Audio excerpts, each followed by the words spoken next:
welcome back to my YouTube channel Study Time with Priyanka. So today in this video we are going to continue our second chapter of class 12 history book, and the name of the chapter is King, Farmers and Towns, Early State and Economies. So this video is part second of this chapter, and आज के इस video में हम इस chapter के second topic को start करने वाले हैं. सो सेकंड टॉपिक को स्टार्ट करने से पहले इट्स अ रिक्वेस्ट कि अगर अभी तक आप लोगों ने इस चैप्टर के फर्स्ट पार्ट को नहीं देखा है देन प्लीज़ ज़रूर देख लीजिएगा. फर्स्ट पार्ट का लिंक आपको मेरे डिस्क्रिप्शन बॉक्स में मिल जाएगा, या फिर आप डायरेक्टली आई बटन को भी क्लिक करके फर्स्ट पार्ट को देख सकते हैं. सो इस चैप्टर के फर्स्ट पार्ट में हमने इस चैप्टर के इंट्रोडक्शन को डिस्कस किया था बहुत ही डिटेल वे में. साथ ही साथ हमने इस चैप्टर के फर्स्ट टॉपिक को भी कंप्लीट किया था. सो इस चैप्टर के इंट्रोडक्शन को समझना बहुत ज़्यादा ज़रूरी है. चैप्टर के इंट्रोडक्शन से आप लोगों को इस चैप्टर के बारे में एक बेसिक नॉलेज मिलेगा. सो नाउ अब बिना टाइम वेस्ट किए हम इस चैप्टर के सेकेंड टॉपिक को डिस्कस करना स्टार्ट करते हैं. So the name of the second topic of this chapter is the earliest state. So जैसे कि इंट्रोडक्शन पार्ट में ही मैंने आप लोगों को बता दिया था कि इस चैप्टर में आप लोग अर्लीस्ट स्टेट के बारे में ही पढ़ने वाले हो, यानी कि शुरुआत के राज्यों के बारे में पढ़ने वाले हो. सो फाइनली हम लोग टॉपिक नंबर 2 में अर्लीस्ट स्टेट के बारे में पढ़ेंगे.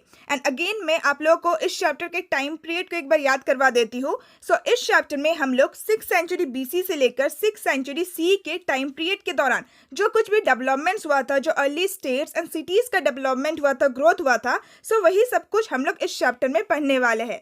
सो टॉपिक नंबर 2 में आप लोगों को 2 सब टॉपिक मिलेगा. सो पहला जो सब टॉपिक है उसका टाइटल है द 16 महाजनपद, यानी कि इस टॉपिक में हम लोग 16 महाजनपद के बारे में पढ़ने वाले हैं. सो नाउ अब हम टॉपिक को डिस्कस करना स्टार्ट करते हैं. सो 6th सेंचुरी BC को एक मेजर टर्निंग पॉइंट माना जाता है हमारे अर्ली इंडियन हिस्ट्री में. सो जब भी हम लोग किसी भी टाइम पीरियड को एक मेजर टर्निंग पॉइंट कहते हैं, दैट मीन्स कि उस टाइम पीरियड के बाद से हमें कुछ इंपॉर्टेंट डेवलपमेंट्स या फिर हमें कुछ इंपॉर्टेंट चेंजेस देखने को मिले. So yes, 6th century BC के बाद से हमें अपने इंडियन सब कॉन्टिनेंट में कुछ इंपॉर्टेंट डेवलपमेंट्स देखने को मिले, कुछ इंपॉर्टेंट चेंजेस देखने को मिले. सो इसीलिए 6th सेंचुरी BC को एक मेजर टर्निंग पॉइंट माना जाता है हमारे अर्ली इंडियन हिस्ट्री में या फिर एंशिएंट इंडियन हिस्ट्री में. सो नाउ अब हम उन सारे रीजंस के बारे में पढ़ेंगे, उन सारे डेवलपमेंट्स के बारे में पढ़ेंगे जिसकी वजह से 6th सेंचुरी BC को एक मेजर टर्निंग पॉइंट माना जाता है. सो पहला जो रीज़न है, पहला जो डेवलपमेंट है वो ये है कि 6th सेंचुरी BC एक ऐसा एरा था, एक ऐसा पीरियड या फिर एक ऐसा युग था जिस युग में, जिस पीरियड में हमें अर्ली स्टेट्स एंड सिटीज़ का ग्रोथ देखने को मिलता है. सो अगेन इस चीज़ को मैंने इंट्रोडक्शन पार्ट में ही बता दिया था आप लोगों को कि 6th सेंचुरी BC के बाद से ही हमें अपने इंडियन सब कॉन्टिनेंट में कुछ अर्ली स्टेट यानी कि शुरुआत के राज्य और कुछ अर्ली सिटीज़ यानी कि शुरुआत के शहर देखने को मिलते हैं. सो हड़प्पन सिविलाइजेशन के टाइम पीरियड के दौरान हमें शहरों के एविडेंस मिलते हैं, बट हड़प्पन सिविलाइजेशन के एंड होने के बाद जब वैदिक सिविलाइजेशन आता है, सो उस टाइम पीरियड में हमें कुछ भी इंपॉर्टेंट सिटीज़ या फिर कुछ भी इंपॉर्टेंट स्टेट देखने को नहीं मिलते हैं. एंड फाइनली जब वैदिक सिविलाइजेशन खत्म हो जाता है एंड जब द एज ऑफ महाजनपद आता है, सो अगेन हमें अपने इंडियन सब कॉन्टिनेंट में 6th सेंचुरी BC के बाद से कुछ अर्ली स्टेट्स एंड सिटीज़ का ग्रोथ देखने को मिलता है. सो इसीलिए 6th सेंचुरी BC को एक मेजर टर्निंग पॉइंट माना जाता है.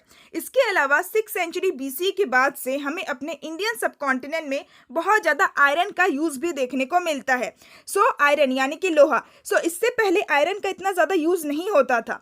सो अगर हम सिविलाइजेशन के टाइम पीरियड की बात करें, सो हड़प्पन सिविलाइजेशन बेसिकली एक ब्रोंज एज का सिविलाइजेशन था, यानी कि हड़प्पन सिविलाइजेशन के टाइम पीरियड के दौरान ज़्यादातर ब्रोंज का इस्तेमाल किया जाता था किसी भी टूल को क्रिएट करने के लिए. बट जब वैदिक सिविलाइजेशन का टाइम पीरियड आया एंड जब एज ऑफ महाजनपद आया, सो इस टाइम पीरियड के दौरान हमें आयरन का बहुत ज़्यादा यूज़ देखने को मिला. इनफैक्ट 6th सेंचुरी BC के बाद से आयरन का जो यूज़ था उसमें हमें बहुत ज़्यादा ग्रोथ देखने को मिला. सो ये भी एक रीज़न है जिसकी वजह से 6th सेंचुरी BC को एक मेजर टर्निंग पॉइंट माना जाता है. इसके अलावा और एक जो बहुत ही इंपॉर्टेंट डेवलपमेंट हुआ था 6th सेंचुरी BC के बाद, वो था द डेवलपमेंट ऑफ कॉइनेज, यानी कि सिक्कों का डेवलपमेंट हो रहा था, मुद्रा का डेवलपमेंट हो रहा था. सो इसको मैंने एक इंपॉर्टेंट डेवलपमेंट क्यों कहा है? सो 6th सेंचुरी BC के टाइम पीरियड से पहले कॉइन्स का डेवलपमेंट नहीं हुआ था. दैट मीन्स कि हड़प्पन सिविलाइजेशन के टाइम पीरियड के दौरान, वैदिक सिविलाइजेशन के टाइम पीरियड के दौरान बेसिकली जब भी ट्रांजेक्शन होता था देन वो बार्टर सिस्टम के द्वारा ही होता था, जिसमें अगर आप लोगों को कोई भी सामान चाहिए देन उस सामान के बदले में आप दूसरे व्यक्ति को अपना कोई सामान देते थे और उससे वो सामान ले लेते थे। बट 6th सेंचुरी बीसी के बाद से कॉइन्स का डेवलपमेंट होना स्टार्ट हो गया। दैट मीन्स कि अब जो ट्रांजेक्शन होगा उसके लिए मनी का इस्तेमाल किया जाने लगा। सो इसीलिए ये एक बहुत ही इंपॉर्टेंट डेवलपमेंट हमें देखने को मिला 6th सेंचुरी बीसी के बाद से। नाउ नेक्स्ट अगर हम इंपॉर्टेंट रीजन की बात करें, नेक्स्ट अगर हम इंपॉर्टेंट डेवलपमेंट की बात करें, सो 6th सेंचुरी बीसी के बाद से ना सिर्फ हमें मैटेरियलिस्टिक डेवलपमेंट देखने को मिला, साथ ही साथ डाइवर्स सिस्टम ऑफ थॉट का भी ग्रोथ देखने को मिला। डाइवर्स सिस्टम ऑफ थॉट यानी कि अलग अलग हमें विचार के डेवलपमेंट देखने को मिले। एंड ये जो थॉट होते थे वो स्पिरिचुअल या फिर रिलीजियस थॉट होते थे। यानी कि आप बहुत ही सिंपल लैंग्वेज में कह सकते हैं कि 6th सेंचुरी बीसी के बाद से हमें अलग अलग रिलीजन का भी ग्रोथ देखने को मिला, जैसे कि बुद्धिज्म एंड जैनिज्म। सो ये तो बहुत ही इंपॉर्टेंट रिलीजन है जो कि 6th सेंचुरी बीसी के बाद से जिन रिलीजन का ग्रोथ होता है। सो ये एक इंपॉर्टेंट डेवलपमेंट था। एंड नाउ अगर हम थर्ड मोस्ट इंपॉर्टेंट रीजन की बात करें, सो हमें यानी कि आर्कियोलॉजिस्ट को जितने भी अर्ली बुद्धिस्ट एंड जैना टेक्स्ट मिले हैं। सो टेक्स्ट का मतलब मैंने आप लोगों को इंट्रोडक्शन पार्ट में समझाया था जब हम लोग सोर्सेज को डिस्कस कर रहे थे। सो टेक्स्ट का मतलब होता है रिटन मटेरियल। सो आर्कियोलॉजिस्ट को जितने भी बुद्धिस्ट टेक्स्ट मिले हैं, यानी कि जो भी बुद्धिस्ट मॉन्ग वगैरह थे, सो उन्होंने उस टाइम पीरियड के दौरान जो कुछ भी लिखा था, साथ ही साथ जैना टेक्स्ट जो हमें मिले हैं, यानी कि जैनिज्म रिलीजन को फॉलो करने वाले जो लोग थे, सो उन्होंने शुरुआत के टाइम पीरियड के दौरान जो कुछ भी लिखा था, सो अर्ली बुद्धिस्ट एंड जैना टेक्स्ट में क्या मेंशन किया गया था। सो उन सारे टेक्स्ट में दूसरे डेवलपमेंट्स के बारे में तो मेंशन किया ही गया था, साथ ही साथ उन सारे टेक्स्ट में 16 स्टेट्स के बारे में मेंशन किया गया है जिसको महाजनपद कहा जाता है। सो महाजनपद का मतलब क्या होता है, इस चीज को मैं आप लोगों को बहुत ही अच्छी तरीके से समझाती हूँ। सो अगर हम लोग इस वर्ड को तोड़ के समझे देन हमें बहुत ही इजीली समझ में आ जाएगा कि महाजनपद का मतलब क्या होता है। सो महा एंड जनपद। सो सबसे पहले हम लोग ये समझते हैं कि जनपद का मतलब क्या होता है। सो जना का मतलब होता है लोग एंड पद का मतलब होता है पैर, यानी कि ऐसा लैंड, ऐसा जगह जिस लैंड में जना यानी कि लोग या फिर क्लैन या फिर ट्राइब, जिस लैंड में जना ने अपने पैर को रखे हैं एंड जिस लैंड में वे लोग सेटल हुए हैं, सो उसी पर्टिकुलर लैंड को जनपद कहा जाता है। एंड महा यानी कि लार्ज लैंड, बड़े बड़े लैंड, जिन सारे लैंड में लोग सेटल हुए, जिन सारे लैंड में लोगों ने अपने पैर रखे हैं, जिन सारे लैंड में लोग बसे हैं, सो उसी बड़े बड़े लार्जर एरिया को महाजनपद कहा गया है। सो महाजनपद को आप प्रेजेंट डे इंडियन स्टेट्स के साथ भी कंपेयर कर सकते हैं। सो जिस तरीके से इंडिया में बहुत सारे स्टेट है छोटे बड़े, सेम उसी तरीके से पहले के टाइम पीरियड के दौरान हमारे इंडियन सब कॉन्टिनेंट में 16 स्टेट्स थे, 16 स्टेट्स थे जिसको महाजनपद कहा गया है, जो कि बहुत ज्यादा लार्ज स्टेट थे। सो आई होप कि आप लोगों को महाजनपद का मतलब बहुत ही अच्छी तरीके से समझ में आ गया होगा। सो महाजनपद बेसिकली लार्जर स्टेट्स को कहा गया है। एंड पुराने टाइम पीरियड के दौरान हमारे इंडियन सब कॉन्टिनेंट में 16 लार्जर स्टेट्स थे, 16 राज्य थे एंड इन्हीं सारे 16 स्टेट को महाजनपद कहा गया है। सो ये जो टर्म है जनपद, ये प्राकृत एंड संस्कृत दोनों ही लैंग्वेज में यूज किया जाता है। सो आप लोगों को इस चैप्टर में 16 के 16 महाजनपद के बारे में ही नहीं पढ़ना है, बट 16 महाजनपद में से जो 7 सबसे इंपॉर्टेंट महाजनपद थे, सो उनके बारे में थोड़ा बहुत आप लोगों को इस चैप्टर में पढ़ना है। सो सबसे जो बहुत ज्यादा इंपॉर्टेंट, सबसे जो मोस्ट इंपॉर्टेंट महाजनपद थे हमारे इंडियन सब कॉन्टिनेंट में, वो थे Vajji, Magadha, Kaushala, Kuru, Panchala, Gandhara and Avanti. So now अब मैं आप लोगों को इन 7 इंपॉर्टेंट महाजनपद को मैप में भी दिखा देती हूँ ताकि आप लोगों का मैप वर्क भी कंप्लीट हो जाए। So this is the map of our Indian subcontinent during the time period of 6th century BC. So 6th century BC के टाइम पीरियड के दौरान हमारा जो पूरा इंडियन सबकॉन्टिनेंट था वो 16 लार्ज स्टेट में डिवाइडेड थे एंड उन सारे ही स्टेट्स को महाजनपद कहा जाता था। सो इस मैप में आप सारे ही महाजनपद के नाम को क्लियरली देख सकते हैं विद देयर कैपिटल नेम। सो 16 महाजनपद में से 7 महाजनपद बहुत ज़्यादा इंपॉर्टेंट थे। सो कौन से महाजनपद बहुत ज़्यादा इंपॉर्टेंट थे? सो पहला है वृज्जी या फिर वज्जी, फिर है मगध, कौशाला, पांचाल, कुरु, गंधार एंड अवंती। सो ये 7 महाजनपद बहुत ज्यादा इंपॉर्टेंट थे। सो इन 7 महाजनपद के अलावा अगर हम दूसरे महाजनपद की बात करें, सो वो है कंबोज, मल्ला, काशी, अंग, वत्स्य, सूरसेना, मत्स्य, चेदी और Ashaka. So this were the 16 largest state जिसको महाजनपद कहा जाता था एंड इसका एविडेंस हमें बुद्धिस्ट एंड जैना टेक्स्ट से मिलता है। सो 6th सेंचुरी BC के बाद से पूरा जो इंडियन सब कॉन्टिनेंट था उसमें हमें लार्जेस्ट स्टेट्स का इमर्जेंस देखने को मिलता है एंड उन सारे लार्जेस्ट स्टेट्स को महाजनपद कहा जाता था। सो आई होप कि आपको ये बहुत ही अच्छी तरीके से समझ में आ गया होगा। So now let's continue our topic. Now next हम लोग महाजनपद के फीचर्स के बारे में पढ़ेंगे, यानी कि इन महाजनपद के ऊपर कौन रूल किया करते थे, ये जो महाजनपद थे, ये जो लार्ज स्टेट्स थे वो किस तरीके से ऑर्गेनाइज थे। सो उन सारी चीज़ों के बारे में अब हम लोग पढ़ेंगे।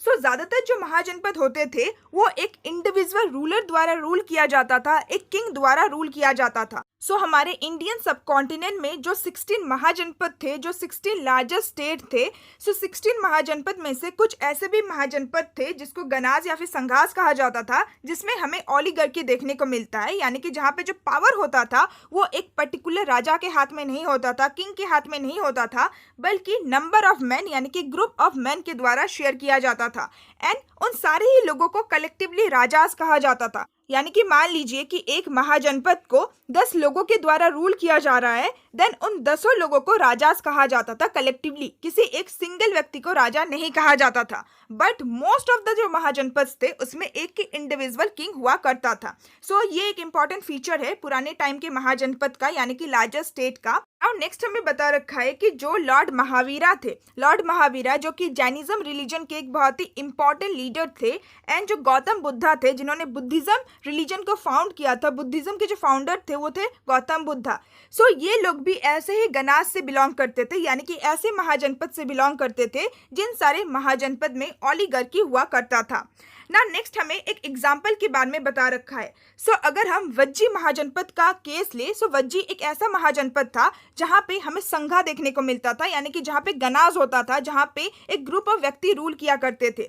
सो वज्जी महाजनपद के जो राजाज होते थे, यानी कि जो ग्रुप ऑफ इंडिविजुअल होते थे जो कि उस महाजनपद के ऊपर रूल किया करते थे, सो वो लोग हर एक रिसोर्सेज को कलेक्टिवली कंट्रोल करते थे। यानी कि मान लीजिए कि एक पर्टिकुलर पीस ऑफ लैंड है, सो उस पर्टिकुलर पीस ऑफ लैंड के ऊपर किसी एक पर्टिकुलर राजा का कंट्रोल नहीं होगा, बल्कि उस ग्रुप में जितने भी इंडिविजुअल है, जितने भी राजा है जिनके हाथ में पावर है, सो उन सभी लोगों का उस पर्टिकुलर लैंड के ऊपर कंट्रोल होगा कलेक्टिवली। नाउ नेक्स्ट हमें बता रखा है कि हिस्टोरियंस के लिए इन सारे संघास एंड गनास के हिस्ट्री को रिकंस्ट्रक्ट करना, इन सारे गनास एंड संघास के हिस्ट्री को जानना थोड़ा सा डिफिकल्ट होता है due to lack of sources. So हमारे पास इतना ज़्यादा भी सोर्सेज अवेलेबल नहीं है जिसके थ्रू हमें गनास या फिर संघास के बारे में बहुत ज़्यादा इन्फॉर्मेशन मिल सके।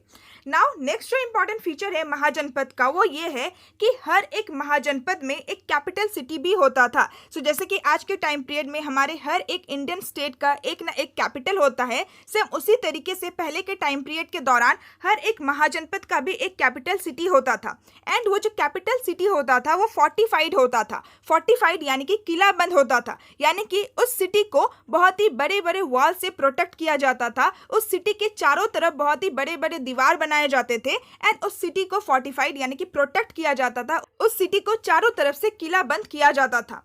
सो इतने सारे महाजनपद के फीचर्स को जानने के बाद हमें ये पता चलता है कि महाजनपद में जो फोर्टिफाइड सिटीज़ होते थे, जो प्रोटेक्टेड सिटीज़ होते थे, सो सिटीज़ को मेंटेन करने के लिए कुछ ना कुछ रिसोर्सेज तो चाहिए ही होगा। अब सिटीज़ के चारों तरफ अगर बड़े बड़े वॉल बनाए जाएंगे, देन उन सारे वॉल्स को कंस्ट्रक्ट करने के लिए तो रिसोर्सेज चाहिए होगा, पैसा चाहिए होगा। साथ ही साथ अब महाजनपद है, लार्जेस्ट स्टेट्स है, राज्य है, सो राज्य में ऑफकोर्स रूलर के पास आर्मीज तो होगा ही। सो आर्मीज को मेंटेन करने के लिए भी रिसोर्सेज का जरूरत पड़ेगा और साथ ही साथ ब्यूरोक्रेसीज। अब इतने लार्जेस्ट स्टेट्स को अच्छी तरीके से एडमिनिस्टर करने के लिए ब्यूरोक्रेसीज भी होगा, ऑफिसर्स भी होंगे। सो ऑफिसर्स को, ब्यूरोक्रेसीज को मेंटेन करने के लिए भी रिसोर्सेज का जरूरत पड़ेगा। सो नाउ अब हम लोग नेक्स्ट के लाइन में ये सब जानेंगे कि आखिर महाजनपद के जो रूलर्स होते थे वे लोग रिसोर्सेज को कहाँ से ऑब्टेन करते थे अपने फोर्टिफाइड सिटीज को मेंटेन करने के लिए, अपने आर्मीज को मेंटेन करने के लिए और साथ ही साथ अपने ब्यूरोक्रेसीज को मेंटेन करने के लिए। नाउ नेक्स्ट हमें धर्मसूत्रा के बारे में बता रखा है। सो हमारा ये जो क्वेश्चन है कि किंग्स आखिर रिसोर्सेज कहाँ से ऑब्टेन करते थे, सो इसका आंसर हमें धर्मसूत्रा में ही मिलेगा। नाउ व्हाट इज धर्मसूत्र? धर्मसूत्र क्या था? सो 6th सेंचुरी BC के बाद से जो ब्राह्मण्स थे, सो ब्राह्मण्स किन लोगों को कहा गया है? सो जैसे कि मैंने इंट्रोडक्शन पार्ट में आप लोगों को समझाया था कि जब वैदिक सिविलाइजेशन का टाइम पीरियड चल रहा था, सो उस टाइम पीरियड में सोसाइटी में रहने वाले हर एक लोगों को 4 वर्ण में डिवाइड कर दिया गया था। सो जो सबसे हाईएस्ट वन था, सो हाईएस्ट वन के मेंबर्स को ही ब्राह्मण्स कहा जाता है। सो 6th सेंचुरी BC के बाद से जो ब्राह्मण्स थे, उन्होंने संस्कृत में कुछ टेक्स्ट को कंपोज किए एंड उन्हीं सारे संस्कृत के टेक्स्ट को धर्मसूत्रास कहा गया। सो ये एक बहुत ही इंपॉर्टेंट पॉइंट है। इवन मल्टीपल चॉइस क्वेश्चन में भी पूछा जा सकता है कि धर्मसूत्रा को किस लैंग्वेज में लिखा गया था। So Dharmasutra basically Sanskrit language में लिखा गया था by the Brahmins from the 6th century BC onwards. Now next हमें बता रखा है कि आखिर इस धर्मसूत्रास में ये जो संस्कृत टेक्स्ट था, इसमें क्या लिखा गया था। ब्राह्मण्स ने इस संस्कृत टेक्स्ट में क्या कुछ लिखा था? सो धर्मसूत्रास में कुछ नॉर्म्स लिखे हुए थे। नॉर्म्स को अगर आप सिंपल लैंग्वेज में बोलो देन रूल्स एंड रेगुलेशन को ही नॉर्म्स कहा जाता है। सो धर्मसूत्रास में कुछ नॉर्म्स लिखे हुए थे फॉर द रूलर्स यानी कि राजाओं के लिए, और साथ ही साथ सोसाइटी में जो दूसरे सोशल कैटेगरीज के लोग रहते थे, यानी कि जो अदर वर्ण के लोग रहते थे, सो उनके लिए भी कुछ रूल्स एंड रेगुलेशन लिखा गया था, उनके लिए भी कुछ नॉर्म्स लिखा गया था। जैसे कि पहला नॉर्म तो हमें इसी लाइन में दे रखा है that rulers were ideally expected to be Kshatriya, यानी कि जो भी राजा बनेगा, जो भी रूलर बनेगा, वो क्षत्रिय वर्ण से ही बिलोंग करना चाहिए, क्षत्रिय वर्ण का ही एक मेंबर होना चाहिए। सो धर्मसूत्रा में कुछ ऐसे ही नॉर्म्स, कुछ ऐसे ही रूल्स एंड रेगुलेशन लिखे हुए थे। सो धर्मसूत्रास में रूल्स एंड रेगुलेशन के अलावा, नॉर्म्स के अलावा कुछ एडवाइस भी लिखा गया था जो कि ब्राह्मण्स ने रूलर्स को दिया था। जैसे कि ब्राह्मण्स ने रूलर्स को ये एडवाइस दिया था कि अगर रूलर्स को अपने महाजनपद यानी कि अपने राज्य का जो नीड्स है उसको फुलफिल करना है, राज्य के नीड्स के लिए जो रिसोर्सेज चाहिए, अगर वो रिसोर्सेज को ऑब्टेन करना है, देन रूलर्स को ये एडवाइस दिया गया कि वो अपने प्रजा से टैक्स को कलेक्ट कर सकता है, वो अपने प्रजा के ऊपर टैक्स को इम्पोज कर सकता है। और साथ ही साथ रूलर्स को ये भी एडवाइस दिया गया कि वो ट्रिब्यूट को भी कलेक्ट कर सकता है। What is tribute? सो अगर कोई भी व्यक्ति राजा को अपनी खुशी से कुछ भी गिफ्ट वगैरह देता है, कुछ भी उपहार देता है, उसी को ट्रिब्यूट कहा जाता है। सो ब्राह्मण्स ने राजा को ये भी एडवाइस किया कि अगर कोई भी व्यक्ति खुशी से आपको कुछ भी उपहार वगैरह देता है, कुछ भी गिफ्ट देता है, ट्रिब्यूट्स देता है, देन उस चीज को आपको कलेक्ट करना है, उस चीज को भी आप ले सकते हो। सो राजा किन किन लोगों के ऊपर टैक्स को इम्पोज कर सकता था और किन से ट्रिब्यूट ले सकता था? सो बेसिकली राजा कल्टिवेटर्स के ऊपर टैक्स को इम्पोज करते थे। कल्टिवेटर्स यानी कि फार्मर्स, साथ ही साथ ट्रेडर्स यानी कि व्यापारी एंड आर्टिशंस यानी कि कारीगर, वर्कर्स को आर्टिशंस कहा गया है। सो वर्कर्स जो होते थे, जो दूसरे छोटे बड़े काम करते थे राज्य में, सो राजा उन सब के ऊपर भी टैक्स को इम्पोज कर सकते थे। नाउ नेक्स्ट हमें क्या बता रखा है कि धर्मसूत्रास में राजा को और एक एडवाइस दिया गया था।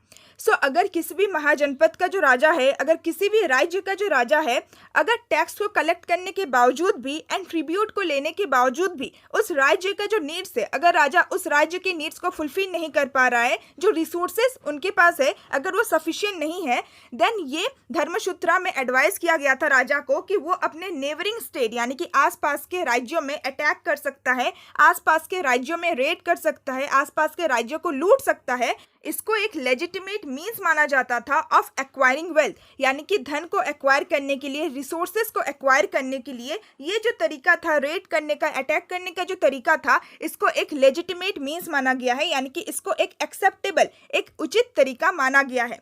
सो ये सब कुछ लिखा गया था धर्मसूत्रास में। सो धर्मसूत्रास बेसिकली संस्कृत टेक्स्ट थे जो कि ब्राह्मण्स के द्वारा लिखा गया था। धर्मसूत्रास में राजा के लिए एंड दूसरे कैटेगरीज के लोगों के लिए कुछ नॉर्म्स भी लिखा गया था, साथ ही साथ राजा के लिए कुछ एडवाइस भी लिखा गया था। नाउ नेक्स्ट हमें बता रखा है दैट ग्रेजुअली यानी कि जैसे जैसे टाइम पीरियड आगे बढ़ता गया, सो कुछ ऐसे भी स्टेट्स थे जो कि अपने राज्य में स्टैंडिंग आर्मीज को एक्वायर कर रहे थे, यानी कि स्टैंडिंग आर्मीज को मेंटेन कर रहे थे। Now what is standing आर्मीज? So regular या फिर परमानेंट आर्मीज को ही स्टैंडिंग आर्मीज कहा गया है, यानी कि ऐसे आर्मी, ऐसे सोल्जर्स जो कि प्रोफेशनली सोल्जर्स ही होते हैं, जिनका जो मेन काम होता है वो फाइट करना ही होता है, वार में जाना ही होता है। सो ऐसे सैनिक को ही स्टैंडिंग आर्मीज या फिर परमानेंट या फिर रेगुलर आर्मीज कहा गया है। साथ ही साथ रेगुलर ब्यूरोक्रेसीज। सो ब्यूरोक्रेसी जैसे कि मैंने आपको पहले भी समझाया कि इतने बड़े राज्य को एडमिनिस्टर करने के लिए एक ब्यूरोक्रेसी का भी होना बहुत ज़्यादा ज़रूरी है। सो कुछ ऐसे भी स्टेट्स थे जो कि अपने राज्य में रेगुलर ब्यूरोक्रेसी को एक्वायर कर रहे थे, यानी कि एडमिनिस्ट्रेशन में जो भी ऑफिसर्स होंगे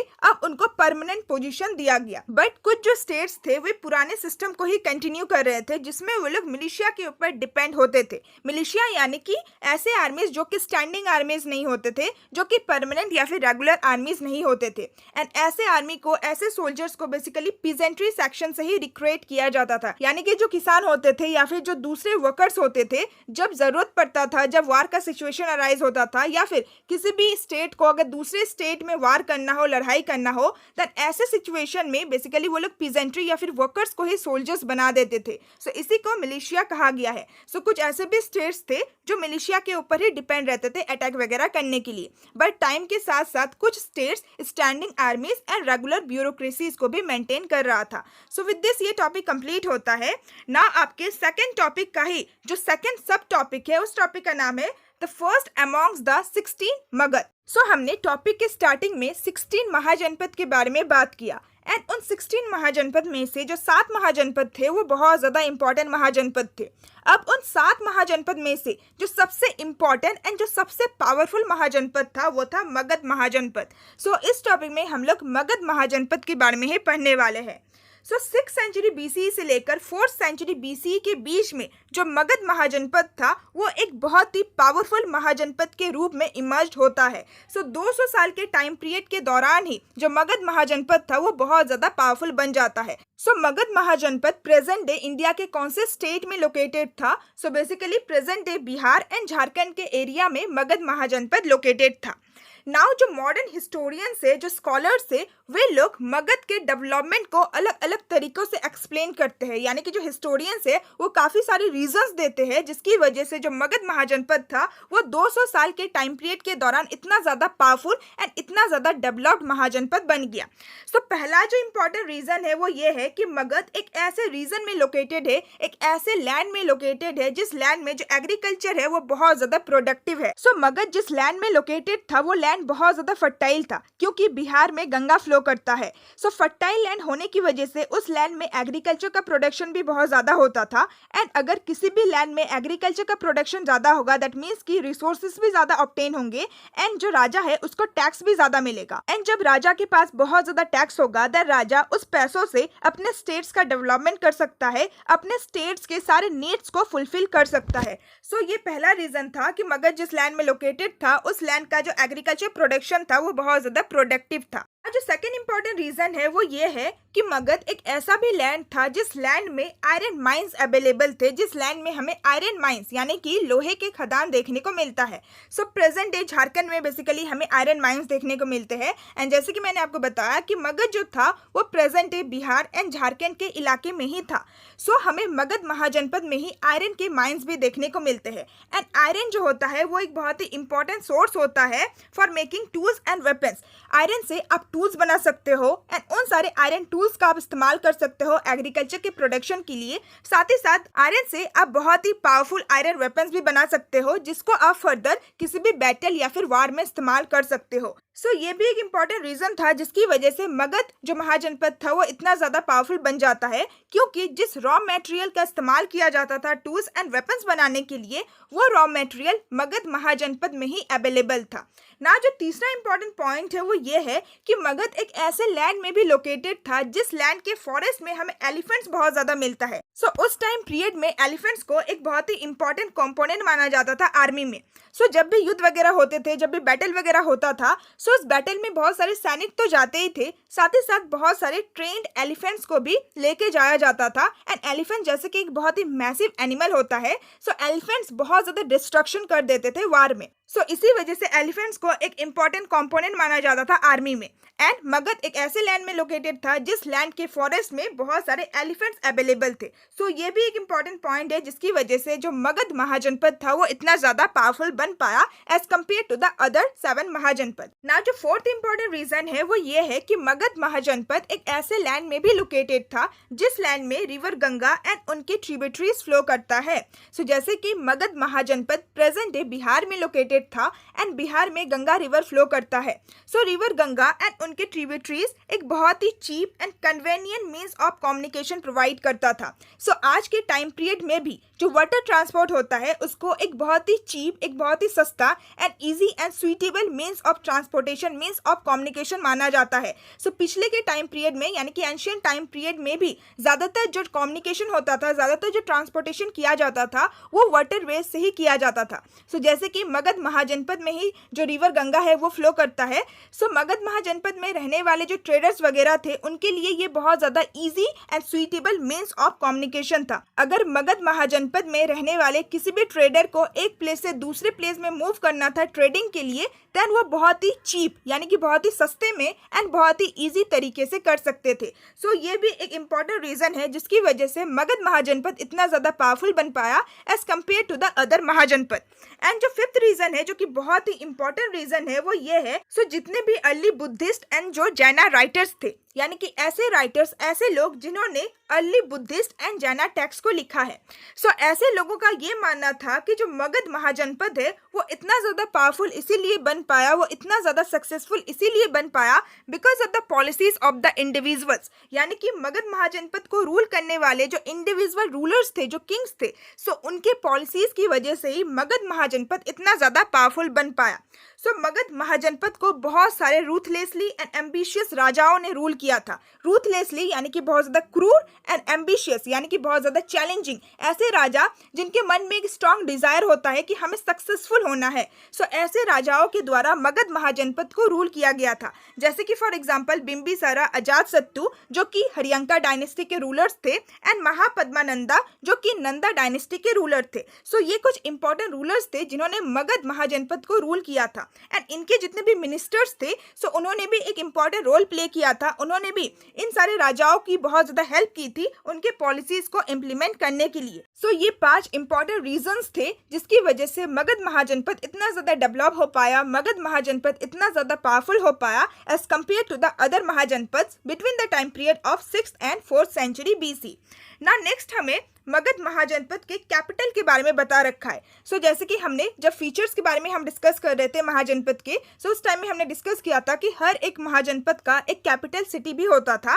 सो नाउ अब हम लोग मगध महाजनपद के कैपिटल सिटी के बारे में बात करेंगे। तो इनिशियली यानी कि शुरुआत के टाइम पीरियड के दौरान 6th सेंचुरी BC के टाइम पीरियड के दौरान राजगढ़ मगध का कैपिटल हुआ करता था। सो प्रेजेंट डे बिहार में जो राजगीर है उसी को पहले प्राकृत लैंग्वेज में राजगढ़ कहा जाता था। सो ये जो ओल्ड कैपिटल का नाम था राजगढ़, ये जो ओल्ड नेम था, इसका मतलब होता है हाउस ऑफ द किंग। सो राज का मतलब होता है राजा एंड घ का मतलब होता है घर। सो राजगढ़ का मतलब होता है the house of the king. तो राजगढ़ एक फोर्टिफाइड सेटलमेंट था। सो राजगढ़ जैसे कि वो एक कैपिटल सिटी था, सो इसीलिए उसको चारों तरफ से फोर्टिफाइड किया गया था, चारों तरफ से उसको प्रोटेक्टेड किया गया था, हर एक तरफ से ऊंचे ऊंचे दीवारों से उसको प्रोटेक्ट किया गया था। एंड राजगढ़ हिल्स में लोकेटेड था। But later in the 4th century BC के टाइम पीरियड में जो कैपिटल था मगध का, उसको शिफ्ट किया गया फ्रॉम राजगढ़ टू पाटलिपुत्रा, जो कि प्रेजेंट डे पटना को कहा गया है, जो कि बिहार का भी कैपिटल है, because of the commanding routes of communication along the Ganga river. So जैसे कि गंगा रिवर पटना में फ्लो करता है, सो मे बी इसी कारण से जो कैपिटल था उसको राजगढ़ से शिफ्ट करके पाटलिपुत्रा कर दिया गया।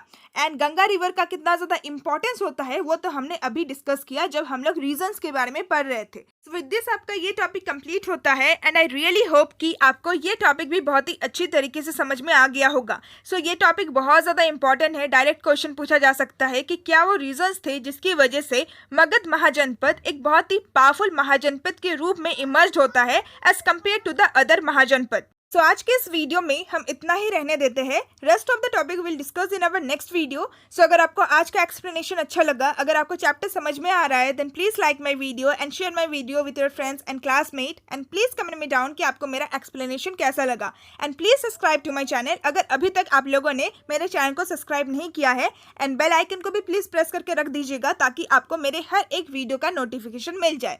सो विद दिस वीडियो का एंड करते हैं। So now see all soon in my next video. Till then bye bye and stay tuned with my channel, and thanks for watching my video.